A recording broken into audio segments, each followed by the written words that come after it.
तो दोस्तों आज की वीडियो में हम आप लोगों को दिखाने वाले कि कैसे हम लोग बना सकते हैं पावर सप्लाई इजी स्टेप में। तो सबसे पहले हमें चाहिए होगा ट्रांसफार्मर।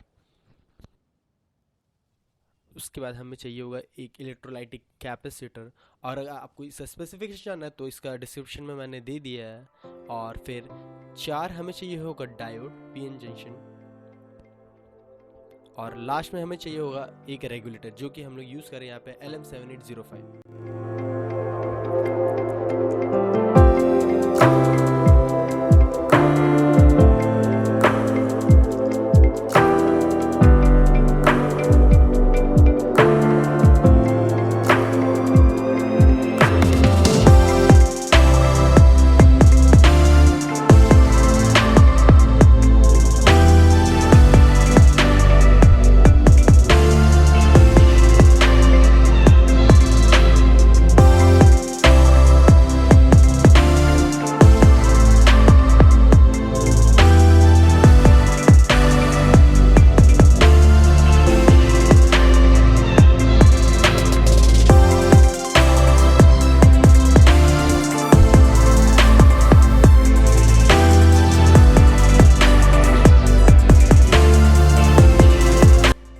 तो हमने यहाँ पर डायरेक्टली हमारे बोर्ड से ट्रांसफार्मर को कनेक्ट कर दिया है जो कि यहाँ पे 220 वोल्ट एसी सप्लाई करता है। और यहाँ पे हमने ट्रांसफार्मर यूज़ किया है जो कि स्टेप डाउन ट्रांसफार्मर है जो कि डायरेक्टली इसे 12 वोल्ट एसी में कन्वर्ट कर देता है। उसके बाद ये एक रेक्टिफायर सर्किट से होके जाता है जहाँ पर एसी करंट डीसी करंट में चेंज होता है, जहाँ पे इसका जो साइन वेव है जिसमें नेगेटिव हाफ डायरेक्टली ऊपर जाके पॉजिटिव हाफ में कन्वर्ट हो जाता है और डीसी करंट बन जाता है।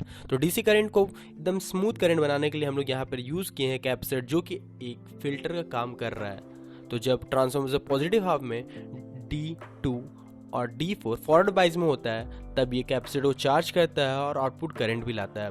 और फिर ये वापस होकर D4 के ज़रिए अपना सर्किट क्लोज कर लेता है। तो नेगेटिव हाफ में हमारा यहाँ पे D3 और D1 फॉरवर्ड बाइस में होता है और D2 D4 रिवर्स बाइस में। तो ये फिर से वही कैपेसिटर को चार्ज करता है और हमारा आउटपुट देता है और फिर ये वापसी D1 के ज़रिए हो जाता है और यहाँ पे हमारा सर्किट फिर से क्लोज हो जाता है। तो यहाँ पर जब हमारा साइन वेव जब ये डाउन होते रहता है तो जो कैपेसिटर में हमारा जो चार्ज रहता है वो उसे अपना चार्ज देता है और वो साइन वेव को नीचे होने से रोक देता है। और यहाँ पे हम लोग LM7805 यूज़ किए हुए हैं जो कि कॉन्स्टेंट DC 5 वोल्टेज सप्लाई करने के लिए यूज़ होता है। और यहाँ पे हमारा रजिस्टर है 2.2 किलो ओम का और LED हम लोग यूज़ किए रेड कलर का जो कि जब सर्किट ऑन होता है तो बताता है कि हमने इसे ऑन किया है। तो चलिए अब इसे हम लोग वर्किंग देखते हैं। और DMM में हमने AC वोल्टेज में रख लिया है और इनपुट साइड ट्रांसफार्मर के देखेंगे तो यहाँ पे कुछ अप्रॉक्स 240 वोल्ट्स दिख रही है AC में। और ट्रांसफार्मर के आउटपुट टर्मिनल में हमारा 12 वोल्ट मिल रहा है AC।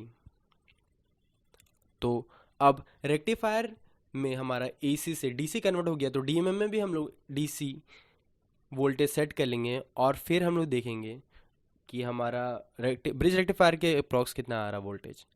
और हमारा आउटपुट वोल्टेज होगा 5 वोल्टेज जो कि हमारे LM7805 के ज़रिए हो रहा है। तो यहाँ पे आप देख सकते हैं 4.98 एग्जैक्ट दिख रहा है।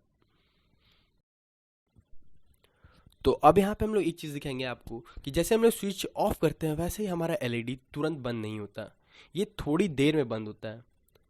ये ऐसा इसलिए हो रहा है क्योंकि कैपेसिटर में जो भी चार्ज होता है वो अपना चार्ज पूरा डिस्चार्ज करके ही सर्किट को ऑफ करता है। वैसे ही जब हमारा साइन वेव में जब वो डाउनफॉल होता है तो कैपेसिटर अपना चार्ज देता है और जो हमारा ग्राफ है उसको स्मूथ रखता है।